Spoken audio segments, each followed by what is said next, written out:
a skin biopsy came back positive for CTCL mycosis fungoides, yet a lymphoma specialist said it was unlikely that I had CTCL. I'm confused. I had 2 episodes of severe lesions, which eventually went away. Is it possible that the disease could reappear? Can you explain how a positive skin biopsy could also be false? So I can take that one. So cutaneous T-cell lymphoma is difficult to diagnose. It's not one thing that they're looking for under the microscope. And it's made up of how the rash looks to the clinician, because CTCL has like a classic look about it, which we all recognize, but it can also mimic other conditions. So, for example, psoriasis, eczema. So we're looking at how the clinical appearance is, as well as what's under the microscope. And under the microscope, there are several things that they look for as well, and there can be overlap with other conditions. So it's unusual, although it does happen sometimes, that it will come back as mycosis fungoides and nothing else. Like it's diagnostic of mycosis fungoides. And typically, if the clinician agrees that that's how the rash looks clinically, then the diagnosis is made. But often than not, the diagnosis has certain features that are found in CTCL, but also has features that could do for another skin condition. And sort of, especially if it doesn't look like classic CTCL to the patient, if it looks like a different condition such as psoriasis or eczema, and you've got a clinical appearance that's not 100%, and you've got a pathological appearance that's not 100% diagnostic, often a clinician will not make a diagnosis of mycosis fungoides and kind of wait it out and see what happens to the rash. I'll comment further because we review all our cases at a multidisciplinary tumor board, and we review all our path cases there. What we see sometimes is that the initial biopsy is sent to a central pathology, not affiliated with specialty specialists like myself or Dr. Sani, or a specific dermatopathologist who specifically is trained to read these biopsies. So sometimes the diagnosis will come back, or they don't have all the clinical information. But when it's put together by the specialist, lymphoma specialist, or a dermatology specialist, then we can piece together whether this is truly represents a cutaneous lymphoma versus what we call pseudo-lymphomas, other mimickers. There's something called lymphomatoid papulosis. So there's so many other things that it could be, and that's why I think it's really good if there's any question to refer to your nearest program in cutaneous T-cell lymphoma or what have you, academic centers usually. And the cutaneous lymphoma website has the list of centers that specialize in this disease, and you can seek out another opinion if you need. Thank you, and I'll add to that. So on our website, under patient resources is treatment centers, and you can either search by the name of the treatment center or use the map to find something that is near you. How often and what blood work should I have for maintenance of my mycosis fungoides 1B? In general, so when you say maintenance, I'm guessing that you don't have much rash and that the disease is pretty well controlled with whatever treatment you're on.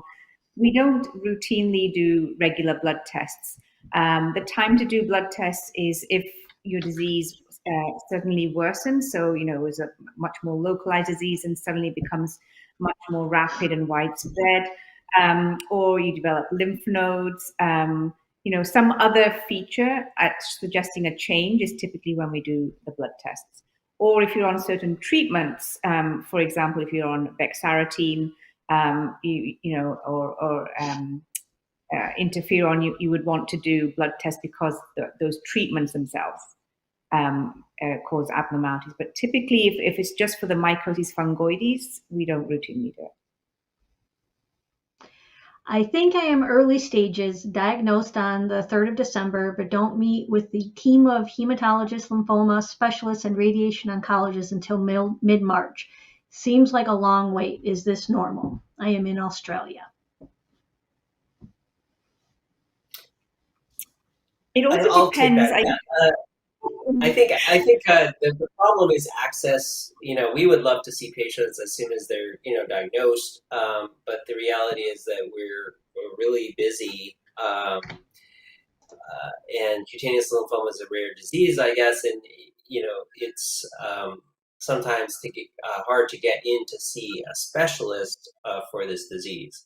The good news is that most patients can wait, and if you can tell how soon you need to see someone. If it's changing rapidly, then you might be able to call and push that appointment earlier. But typically, yes, I mean, in our clinic, there's often a 1 month delay, and we'll triage our patients to see who needs the more urgent care, and we can tell from looking at the referral, the pathology report, and some of that initial information. And so we might, schedule someone earlier based on the severity of the disease at the time that they're referred. But most patients, I think, can wait, and March seems like a reasonable time period as long as you're not having rapid progression of any skin lesions. Is there a test that can distinguish between cutaneous T-cell lymphoma and cutaneous pseudolymphoma drug reaction? Is the treatment the same for both? So this maybe goes down to the heart of like how do we diagnose a cutaneous and I'll say T-cell lymphoma, although there's a lot of overlap with pseudolymphoma and cutaneous B-cell lymphomas. There is no one specific test, but it is kind of combining all the pieces. So the first piece would be the clinical picture. What does the patient look like? What do the lesions look like? Where are they located, etc. The second test that we look at is under the microscope. So just the architecture of the cells, the shape of the cells, the type of cells. Then the pathologist does special stains on the cells so they can tell us, are they B or T cells and what type of B and T cells, and more specifically, some of the surface markers on those cells. And then the last and fourth piece is this a clonal process? And what that means is in a malignancy, you have one type of cell that's reproducing over and over. And that's more commonly seen in a cancer or lymphoma compared to a pseudolymphoma. Pseudolymphoma can be very challenging because it can look very much clinically and histologically, parts 1, 2, and 3 of that sort of algorithm, like a true lymphoma. So it often takes more than one biopsy or several biopsies over time and several visits over time to differentiate. I would argue that the distinction is important because the treatment of a pseudolymphoma is different. And again, that depends on if it's a B or T cell pseudolymphoma. But pseudolymphoma, or another name for that sometimes, is cutaneous lymphoid hyperplasia, meaning not a true lymphoma, can be treated much more conservatively than if somebody has a true T or B cell lymphoma. So it's really a combination of a multitude of things, and then looking at those parameters more than once over time. I would just add, thank you, Dr. Hardin, for that nice overview. I would just add to highlight how we structure our program here in Calgary. For cases like this, where it's hard to discriminate whether an individual has true lymphoma or pseudolymphoma, that really highlights, one, is why we work together as having both a dermatologist and a hematologist or oncologist assessing the patient. But as well, we work very closely with our colleagues in dermatopathology and hematopathology. And in fact, many challenging cases of patients' lymphoma or pseudolymphoma that we've encountered will bring those cases for review and collaboration with our pathology colleagues to get more opinions other than just our own, because it can be very hard to discriminate. And as Dr. Harden said, that the management is very different. And it's important for the patient too, to know if you have, real lymphoma versus a pseudolymphoma process. So it's important for scenarios like that you get the expert opinion of many people. And also a case of pseudolymphoma may be one that we would follow with time. While initially it might have appeared to be pseudolymphoma, over time another process may evolve, or a true lymphoma may evolve as well. And so we try to follow those patients closely when it's a bit of a gray area. Okay, thank you. That was really a great, thorough answer, and talking about the multidisciplinary to where having both physicians working with a patient, and we always advocate that the patients do that. Do I need flow cytometry tests, excuse me, every time I get checked, or should I just get the physical exam of lymph nodes, etc.? And if that presentation is abnormal, should I then get the blood work done? Yeah, maybe I can take a stab at that question, and then I'd like to also hear what Dr. Park is doing with her patient. But in general, flow cytometry does look at whether there is blood involvement in patients with cutaneous T-cell lymphomas. As you probably all know, it's a disease that can affect different compartments, the skin, the lymph nodes, and viscera or other organs, and the blood. We do recommend for most patients, with the exception maybe of very early stage patients with stage 1A disease, to get peripheral blood flow cytometry checked at the time of diagnosis as part of the staging. And if patients at that point in time have early stage disease and do not have significant blood involvement, we, for early stage patients, usually don't routinely follow this on a regular schedule, a surveillance schedule. So really not every time that patients come in for an exam or to be checked. We do check it at times when there is a significant progression, to see whether now the progression is not only in, for example, the skin, but also in the other compartments. So that's a time where, for patients who initially have negative blood involvement or no blood involvement, where we would check it. Then, of course, we have the patients who have significant blood involvement, and we categorize it as B0, means no significant blood involvement, B1, and B2, it's more than 1,000 Sézary cells. And there we do follow the Sézary count regularly, and particularly in response to therapy, to assess how our therapy is working. So that's another scenario. We usually don't check it too often. We usually check it every 3 to 4 months at most. And again, in patients who have achieved clearance of their blood, which is now, thankfully, with many of the newer therapies, a great possibility, then we also would not check it necessarily that often, but only then when we try to restage, either at times of progression, or we see something in the blood count, or maybe once a year or so. And then we have everything in between, where people have some minimal blood involvement. And again, there's no really clear guideline as to how often it should be checked, and it depends on the discussions between you and your physician, whether you're on a systemic therapy or not, what these counts have been doing as to how often it should be checked. But usually no more often than 3 to 4 months in patients who have blood involvement.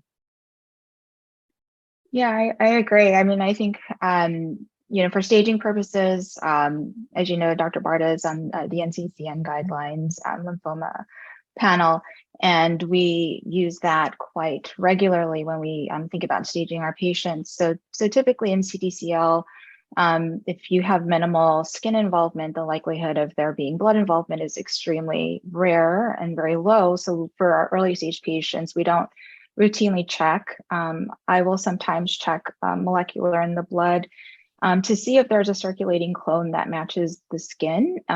So we'll check a clone in the skin if they have significant disease and see if there's a clone in the blood. And at that point, if I have concern, potentially checking flow, but and that's only in the early stage patients. But typically for patients who have significant skin disease, greater than 10% body surface area involvement, presence of plaques, erythrodermic, 80% body surface involvement, I will certainly include that in the staging process as per the NCCN guidelines. And then in terms of how often, and Dr. Barta mentioned this kind of the staging breakdown for blood, B0, B1, B2. So if patients have anywhere from significant B1 to B2, we typically check every 3 to 4 months to assess for response to therapy. We'll also check should there be any sort of signs of progression on the skin or anywhere else.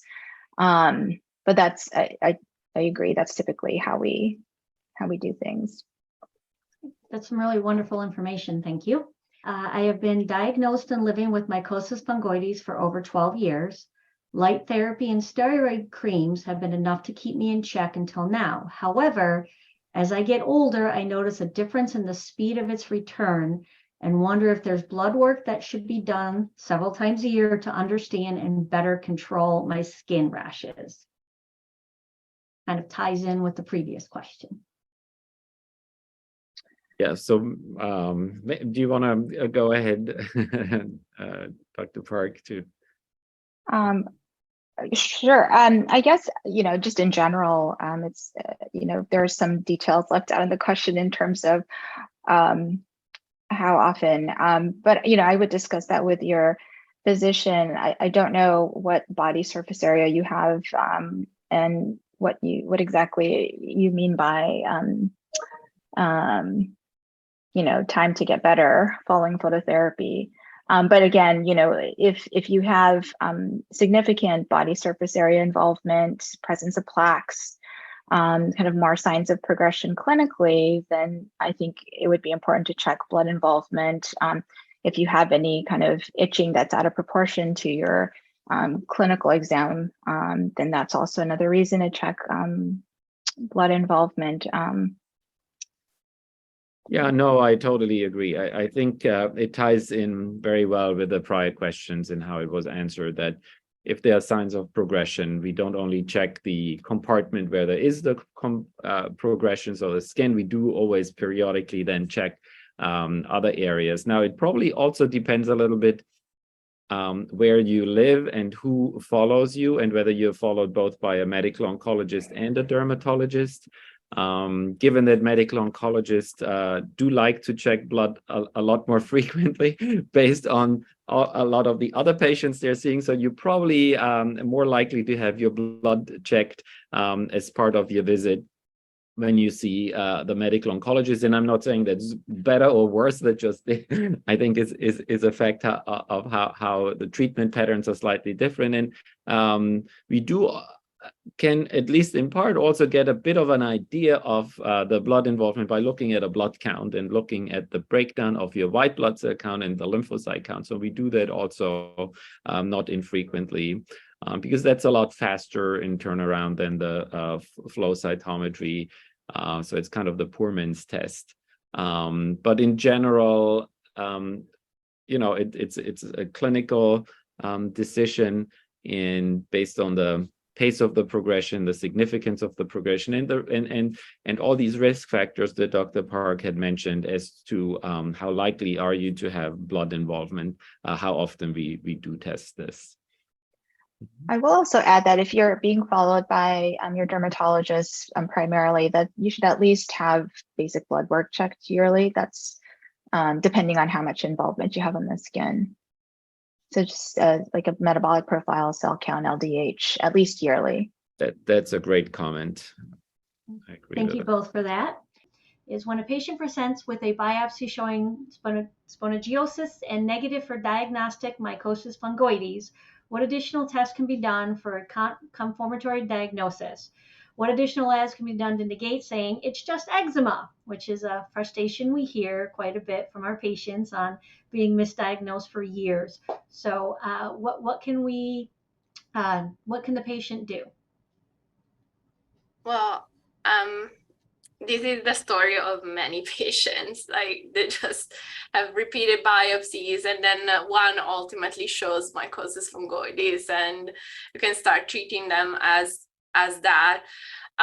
It's very hard because I think what you can do is, first of all, get a second opinion, which is, sending the biopsy to a different center, maybe a center where they see a lot of cutaneous lymphomas, where they can do another assessment of your biopsy.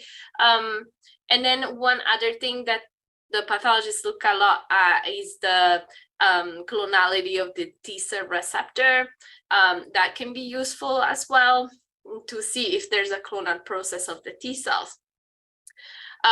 But the majority of the times it's really hard, because even here we read the biopsy very often the same way that the local pathologist reads them, and we just end up doing another biopsy of a lesion that maybe looks a little bit more like MF and go from there. So, but most of the time we see a patient that has finally a diagnosis of mycosis fungoides after 4 or 5 biopsies. That's really frustrating, but that's kind of the norm. I would add 2 things to that, and I completely agree with what have been said, but there is a possibility that still we're talking about eczema or psoriasis, and there is we still don't know exactly what, pushes forward these, atypical cells to become infiltrated in the skin and for mycosis fungoides to evolve. So in some cases, and some theories do talk about a chronic inflammation of the skin, like happens in long and chronic eczema or chronic psoriasis. And then out of this inflammation, one clone becomes prominent, and then it becomes a skin lymphoma. So it might be that, what was biopsies along the years, what this chronic inflammation, and eventually, as time goes by, we do another biopsy until we catch it after it did this transformation to the cutaneous lymphoma. So this is one thing that is important to understand. So it's not necessarily that all previous biopsies were wrong. It might be that this is simply the process that happens. I mean, most cases that have long-term eczema will not develop mycosis fungoides, and this is also interesting to understand what drives mycosis fungoides in certain patients, and in certain patients it doesn't. And that leads us to the most frustrating thing in mycosis fungoides, which is that we don't have one test that we can run on the patient and say he has it, the patient, he or she, or they don't have it. We still don't have something like that. We are trying to see if there are specific genetic alterations or genetic mutations, like in other hematological conditions. Some of them we have a typical mutation or a typical, marker in their blood that helps us to do the diagnosis. But in mycosis fungoides, unfortunately, still we have many conditions that overlap with mycosis fungoides, both in clinical appearance, by the way the rash looks like, and also under the microscope. And I think that once we have something that is better diagnostically, a better diagnostic method to diagnose it, that will be a big breakthrough in this field. Great, thank you. That was really good explanation. It's one of the first times I've heard it described that way. I'm developing some red-colored pimple-looking spots on my arms. Is it likely MF? They have MF on other flat patches and crinkly plaques, but they don't look pimply. So would you suggest, if this was your patient, getting a biopsy, or is it a known presentation of MF? Yeah, generally, we always want to biopsy something new in mycosis fungoides, especially if it's a new different lesion, etc. That said, some mycosis fungoides, it also depends on the history of the lesions, like how are they developing, and if they're going away by themselves, if they're evolving, if they're increasing in volume, and then going away. That might be something that's called lymphomatoid papulosis that can also be associated to mycosis fungoides, and it's not really a lymphoma, but it kind of looks like a lymphoma under the microscope. So we really need to biopsy it to figure out what it is. If it's if the pimples are something like folliculitis or they are a little inflamed, then it might just be it, like a local inflammation or infection. And so really, I think the goal here is whenever you see something different in your mycosis fungoides is to call your dermatologist and have a look if they can take a biopsy. So I usually tell my patients, I mean, and we just, I think our discussion today highlighted that, it's very heterogeneous disease and it's very hard to diagnose and to treat. And, but on the other hand, I mean, still when you are diagnosed with cutaneous lymphoma or mycosis fungoides, you can still have like regular diseases, right? Regular skin diseases like acne, like folliculitis. So not necessarily everything that you get on your skin will eventually be cutaneous lymphoma. So I agree that you need to consult with a, with a dermatologist and see. Usually I recommend patients to see if the rash goes away on its own or with like regular treatment for more common conditions. After treated, then it shouldn't be, further worked up. But if it's more than 3-4 weeks and it doesn't respond to the regular treatments, then we need to check it. I mean, we have the advantage and the disadvantage of treating the skin. So the skin is out there, so you see it all of the time. So you look at your disease, and the disease looks at you, and it's very easy to go into a lot of stress about your skin, and it's important to have a good physician who follows it, and you trust him, and then you can consult with him whenever something shows up. That's really important.